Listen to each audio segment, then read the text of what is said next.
Hello everyone, welcome to your English class. Today we are going to read about modals. It is a topic of grammar. It is asked in every class from 8th onward, and it is also asked in the competitive exams. Let me share the PPT. With the help of that PPT, we will start reading.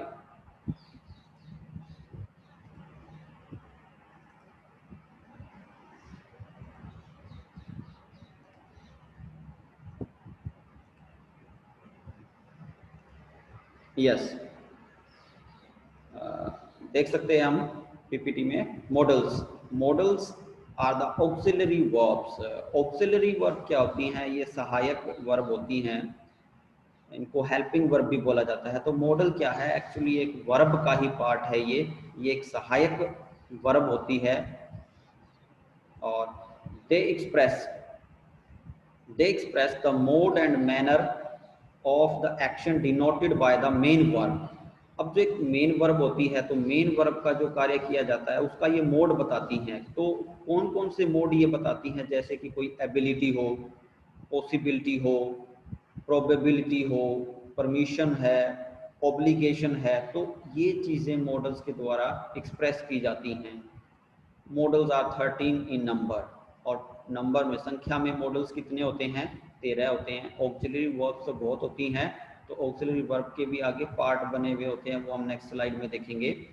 मगर अभी जो है कि models हैं, तो models number में कितने हैं? 13 है। दीज आर, ये कौन कौन से हैं? Can, could, may, might, will, would, shall, should, must, ought to, used to, dare, need। तो मेनली जो हमने याद रखना है कि कहीं पर भी अगर हमारे से पूछा जाए व्हाट इज मॉडल्स, तो हम कैसे डिफाइन कर सकते हैं? Modals are auxiliary verbs. Modals are auxiliary verbs. They express the mode and manner of the action denoted by the main verbs. वो जो है मेन वर्ब के द्वारा जो कार्य किया जाता है उसको मोड और मैनर बताते हैं। दे एक्सप्रेस द मोड, कौन कौन सा तरीका बता सकते हैं? जैसे ability, they express ability, possibility, permission, obligation, probability, etcetera. तो और ये नंबर में क्या है? 13। These are 13 in number. और कौन कौन से हैं ये? Can, could, may, might, will, would, shall, should, must, ought to, use to, dare, need. तो ये टोटल जो 13 मॉडल्स हैं। तो move on to next slide. अभी हमने देखा कि मॉडल क्या है? एक वर्ब ही है। ये वर्ब में ऑक्सिलरी वर्ब है। तो उससे पहले वर्ब का भी हमको क्लियर होना चाहिए कि वर्ब क्या है। वर्ब क्या है? एक वर्ड है जो एक्शन को, एग्जिस्टेंस को डिस्क्राइब करता है। मीन्स अगर हम हिंदी में बोलें तो किसी काम के होने का बोध करवाता है वर्ब। अब वर्ब के दो भाग होते हैं, जैसे कि इस ग्राफ में आपको दिखाई दे रहा होगा कि वर्ब है। वर्ब के दो भाग हैं, मेन वर्ब और ऑक्सिलरी वर्ब या हेल्पिंग वर्ब। तो मेन वर्ब को लेक्सिकल वर्ब भी बोला जाता है और ऑक्सिलरी वर्ब को हेल्पिंग वर्ब भी बोला जाता है। तो वर्ब के दो भाग होते हैं। तो मेन वर्ब और लेक्सिकल वर्ब को भी हम आगे करेंगे कि क्या मेन वर्ब है, क्या लेक्सिकल वर्ब है। और ऑक्सिलरी वर्ब जो है ये हेल्पिंग वर्ब ही होती हैं। इनको आगे दो भागों में बांटा जाता है, प्राइमरी ऑक्सिलरी वर्ब और मॉडल ऑक्सिलरी वर्ब। अब जो प्राइमरी ऑक्सिलरी वर्ब है इसमें बी, डू, हैव आता है, जिनकी आगे फॉर्म्स हैं। जैसे बी की है is, am, are, was, were, being, been. और डू की है do, does, did, doing, done. और हैव की है हैज, हैव, हैड। और ऑक्सिलरी वर्ब का जो दूसरा पार्ट है वो मॉडल ऑक्सिलरी है, या फिर हेल्पिंग वर्ब का जो दूसरा पार्ट है वो मॉडल ऑक्सिलरी है। इसमें 13 है जो हमारा टॉपिक है, जो हमने करना है। Can, could, may, might, will, would, shall, should, must, ought to, use to, dare और नीड। तो ये एक ग्राफ था जिसके द्वारा आपको ये समझाना ये समझाया जा रहा है कि वर्ब कि मॉडल एक वर्ब ही है। तो वर्ब में ये कहाँ स्टैंड करता है? तो वर्ब के जैसे दो पार्ट होते हैं, मेन वर्ब, ऑक्सिलरी वर्ब। तो मेन वर्ब डिफरेंट है, ये एक ऑक्सिलरी वर्ब में पार्ट है। ऑक्सिलरी वर्ब के भी आगे दो भाग हैं, या हेल्पिंग वर्ब हम इसको बोल सकते हैं, इसके भी आगे दो भाग हैं, प्राइमरी ऑक्सिलरी वर्ब और मॉडल ऑक्सिलरी वर्ब। तो मॉडल ऑक्सिलरी वर्ब में ये 13 हैं। तो हम नेक्स्ट स्लाइड पे मूव करते हैं, जिसमें मेन वर्ब और ऑक्सिलरी वर्ब को पहले डिफाइन किया गया होगा।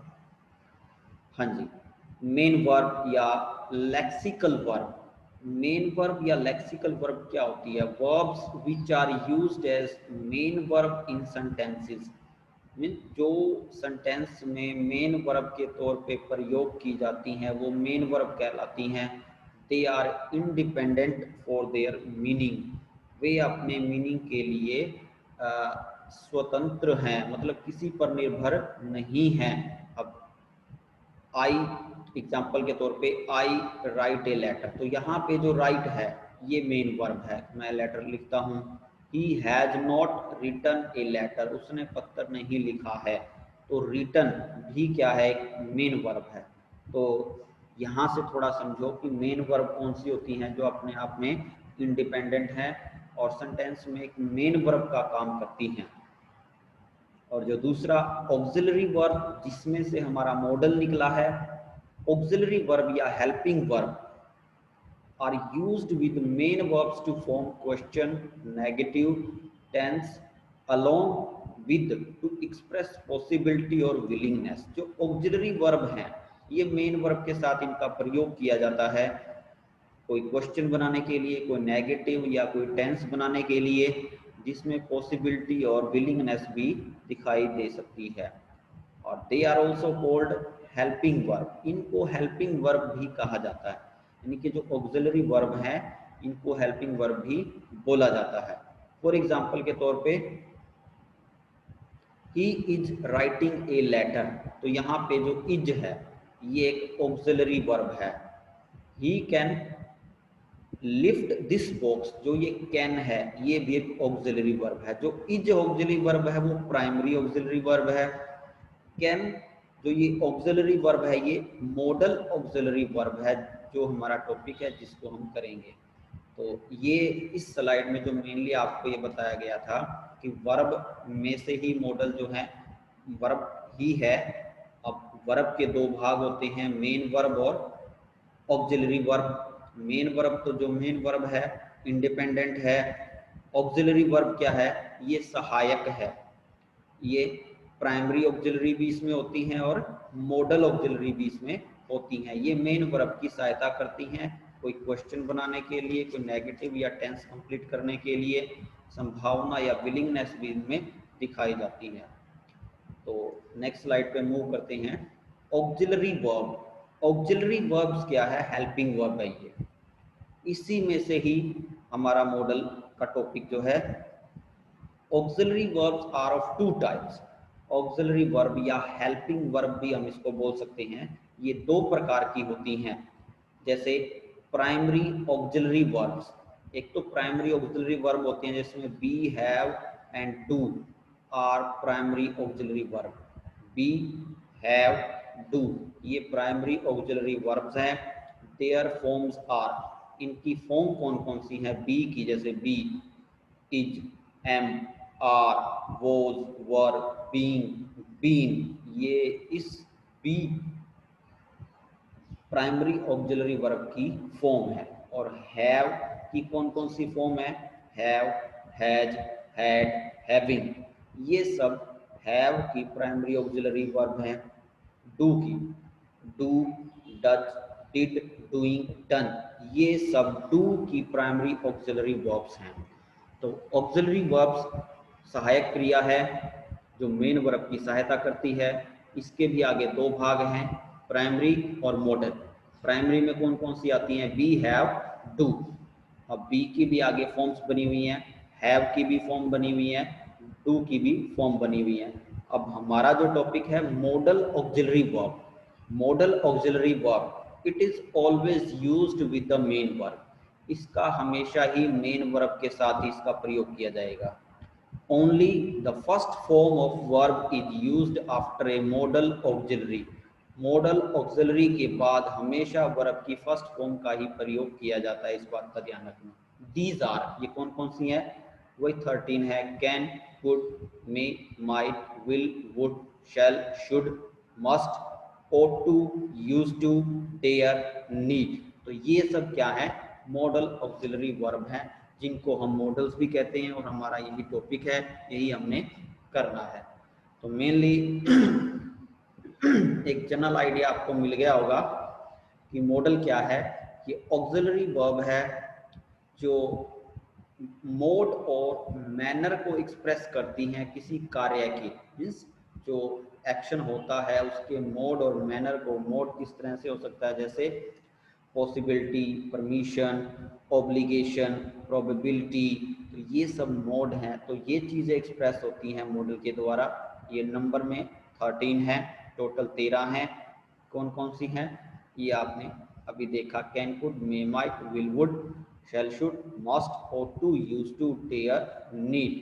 तो हम वन बाय वन इनको लेंगे कि कहाँ पे कैन का प्रयोग होगा, कहाँ पे कुड का प्रयोग होगा, कहाँ पे मे का, कहाँ पे माइट का, will, should, will, shall, should, और सबका वन बाय वन हम इनको लेंगे। क्योंकि पेपर में हमको एक्सरसाइज दी जाती है और उस एक्सरसाइज में हमने मॉडल को फिल करना है। तो मॉडल को फिल हम तभी कर पाएंगे जब हमें इनका यूज़ पता हो कि कहाँ पे कौन सा मॉडल आएगा।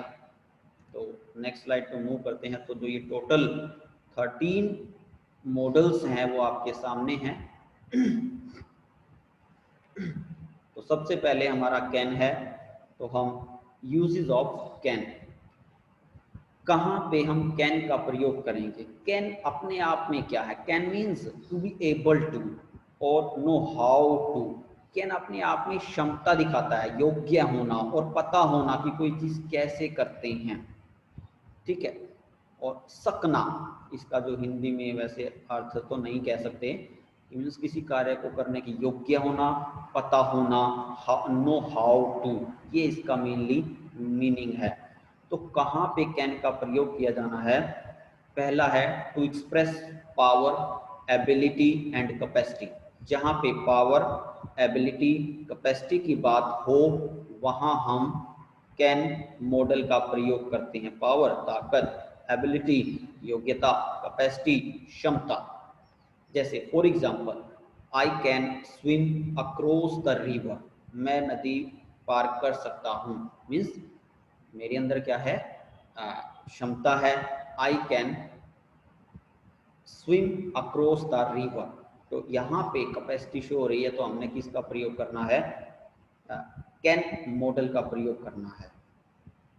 सेकंड एग्जांपल है, ही डैश स्पीक इंग्लिश फ्लुएंटली, वह इंग्लिश जो है फ्लुएंटली बोल सकता है। ही डैश स्पीक इंग्लिश फ्लुएंटली, अगर ऐसे आपको एक्सरसाइज दी जाए तो यहाँ पे एक एबिलिटी शो हो रही है कि उसमें इंग्लिश बोलने की, फ्लुएंटली बोलने की एबिलिटी है।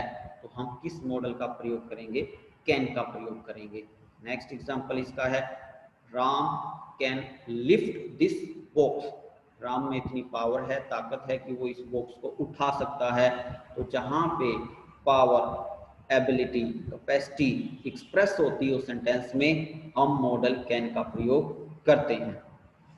तो ये था हमारा फर्स्ट पॉइंट कि कहाँ पे हम कैन का प्रयोग करेंगे, जहाँ पे हमें ये लगे कि सेंटेंस में कोई पावर, एबिलिटी, कैपेसिटी एक्सप्रेस हो रही है, तो हम मॉडल कैन का प्रयोग करते हैं। सेकंड यूज, कहाँ पे हम मॉडल कैन का प्रयोग करेंगे, to express the sense of, to give, grant permission, means जहाँ पे भी हम कोई परमिशन देनी है या गिव और ग्रांट परमिशन, हालांकि इसमें तो दोनों ही बातें एक जैसी हो गई, परमिशन देने से संबंधित हो गई। यहाँ पे होना क्या था, टेक ऑब्लिक ग्रांट परमिशन। मैं अभी इसको यहीं पे ही करेक्ट कर देता हूँ, क्योंकि दोनों गिव और ग्रांट तो सिमिलर ही वर्ड हैं। To express the sense of, take, grant permission, informal, bracket में एक चीज जो लिखी है उसके ऊपर फोकस करना, इनफॉर्मल। इनफॉर्मल मीन्स एक तो फॉर्मल वे होता है जब हम किसी ऑफिशियल से मिलते हैं, उनसे कोई परमिशन लेते हैं, जैसे बच्चे स्कूल में अपने टीचर से ले रहे हैं, या फिर टीचर्स जो है अपने प्रिंसिपल से, ये एक फॉर्मल वे है।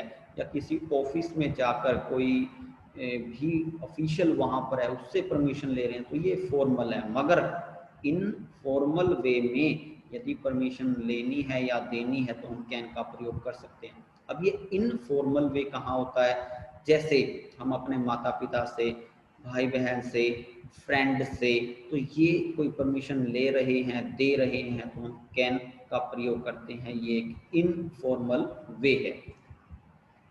तो कहीं पे भी परमिशन लेनी है, देनी है, और ये इनफॉर्मल वे है, तो हम कैन मॉडल का प्रयोग करते हैं। जैसे can I see your diary, क्या मैं आपकी डायरी देख सकता हूँ, क्वेश्चन भी है। She dash enter the house now, वह अब घर में प्रवेश कर सकती है। She can enter the house now, वह अब घर में प्रवेश कर सकती है, मीन्स परमिशन हमने दे दी। यू कैन गो नाउ, तुम अब जा सकते हो। तो ये सब इनफॉर्मल वे हैं। अब आप कहोगे जी कहीं पे हमें ऐसा लगता नहीं कि ये इनफॉर्मल वे, हो सकता है फॉर्मल भी हो, बट इसको एक चीज़ ये मान के चलना कि अगर आप प्रैक्टिस में ला रहे हो, तो तब तो आपको ये पता है कि आप किस सिचुएशन में हो, फॉर्मल में हो या इनफॉर्मल में हो। यदि आप इनफॉर्मल सिचुएशन में हो तो कैन का प्रयोग करना है। यदि फॉर्मल सिचुएशन होगी तो अभी एक आगे यूज आएगा मे का, तो फॉर्मल सिचुएशन में हम मे का प्रयोग करते हैं। तो ये तो था सेकंड पॉइंट कि कहाँ पे हम कैन का प्रयोग करेंगे, टू टेक ग्रांट परमिशन, और इनफॉर्मल वे जब है। हाँ, नेक्स्ट है to express theoretical possibility. To express theoretical possibility, possibility संभावना है, थ्योरेटिकल सैद्धांतिक, इट मीन्स संभावना है। For example anything can happen to her on the way, means रास्ते में उसके साथ कुछ भी हो सकता है, तो हम कैन का प्रयोग करेंगे। Everyone can make a mistake, किसी से भी गलती हो सकती है, ये भी सैद्धांतिक संभावना है। इलेक्ट्रिसिटी कैन बी डेंजरस, अब जो ये बिजली जो है खतरनाक हो सकती है। इलेक्ट्रिसिटी कैन बी डेंजरस, तो संभावना है। और पॉसिबिलिटी के केस में हम कैन का प्रयोग करते हैं, और थ्योरेटिकल पॉसिबिलिटी जब हो, सैद्धांतिक संभावना हो, जैसे anything can happen to her on the way, everyone can make a mistake, electricity can be dangerous। ये तो था third use. Fourth, to express habit और नेचर, जहां पे कोई हैबिट या नेचर को एक्सप्रेस करना हो, आदत किसी की व्यक्त होती हो, तो वहां भी हम कैन का प्रयोग करते हैं। जैसे for example A deceitful person can deceive us. Deceitful person कौन है, धोखेबाज व्यक्ति। Can deceive us, it means वो हमको धोखा दे सकता है, तो वो तो उसका नेचर है, धोखेबाज है, वो तो धोखा ही देता है। तो ऐसी सिचुएशन में जहां उसकी आदत, नेचर एक्सप्रेस हो रहा है, तो हम कैन मॉडल का प्रयोग करते हैं। A deceitful person can deceive us. Next use है an honest man can not harm anyone. तो एक ऑनेस्ट मैन है, वो किसी को हानि नहीं पहुंचा सकता। तो यहाँ ऑनेस्ट, ईमानदार का नेचर एक्सप्रेस हो रहा है कि वह किसी को हानि नहीं पहुंचाएगा, तो हमने किस मॉडल का प्रयोग करना है, कैन का। तो जहाँ कहीं पे भी हमें ये लगे कि कोई हैबिट, नेचर एक्सप्रेस हो रहा है, तो हम कैन मॉडल का प्रयोग करते हैं। फिफ्थ यूज है इसका, can not help means can not avoid. ये एक ईडियम है जिसमें कैन नॉट हेल्प का मीनिंग होता है कैन नॉट अवॉइड। जनरली ये सेंटेंस में यूज किया जाता है। यदि आपको लगे कि कैन नॉट हेल्प का प्रयोग कैन नॉट अवॉइड से किया जा रहा है, तो आप थोड़ा इसको ध्यान में रखना। हम वहाँ पे कैन मॉडल का प्रयोग करते हैं, एक ईडियम के तौर पे इसका प्रयोग किया जा रहा है। जैसे एग्जांपल लेते हैं, मुझसे ये और क्लियर होगा। इट इज सो फनी, ये बड़ा मजाकिया है। I can not help laughing, it means ये इतना मजाकिया है कि मैं अपने आप को हंसने से नहीं रोक सका, तो कैन नॉट हेल्प। तो यहाँ पे जो ये कैन नॉट यूज हुआ है एक इडियम के तौर पे यूज हुआ है, I can not help laughing. तो इस चीज का हमने ध्यान रखना है कि जहां पे हमको ये लगे कि भाई कैन नॉट अवॉइड सेंस इसकी आ रही है, तो वहां पे हमने कैन मॉडल का प्रयोग करना है। जैसे for example she is a women, वह एक औरत है, she can not help weeping, तो वह अपने आप को रोने से नहीं रोक सकी। इट मीन्स ये जनरली कंसीडर समझा जाता है कि औरतें जो हैं ज़्यादा इमोशनल होती हैं और वो जल्दी रोने लग जाती हैं। तो हाँ, यहाँ अब यदि हम देखें शी इज ए वोमन, वह एक औरत है, she can not help weeping, वह अपने आप को रोने से नहीं रोक सकी। तो कैन नॉट मीन्स यहाँ पे कैन नॉट अवॉइड से है, कैन नॉट हेल्प एक ईडियम है जिसका मीनिंग क्या होता है, कैन नॉट अवॉइड। तो इस चीज़ का हमें ध्यान रखना है। तो कहीं कहीं यदि हमको कैन नॉट हेल्प से कैन नॉट अवॉइड की सेंस मिलती है और हमको ऐसे खालिस्तान मिले जैसे यहाँ पर है, इट इज सो फन, ये बड़ा मजाकिया है, I dash help laughing, it means मैं अपने आप को नहीं रोक पाया, तो कैन नॉट हेल्प लाफिंग। तो आपको ऐसी सिचुएशन में खालिस्तान के बाद हेल्प भी मिलेगा। तो ये तो था कैन का यूज, बाकी के यूज हम नेक्स्ट वीडियो में करेंगे। तो आज के लिए सिर्फ इतना ही। Thank you, good bye.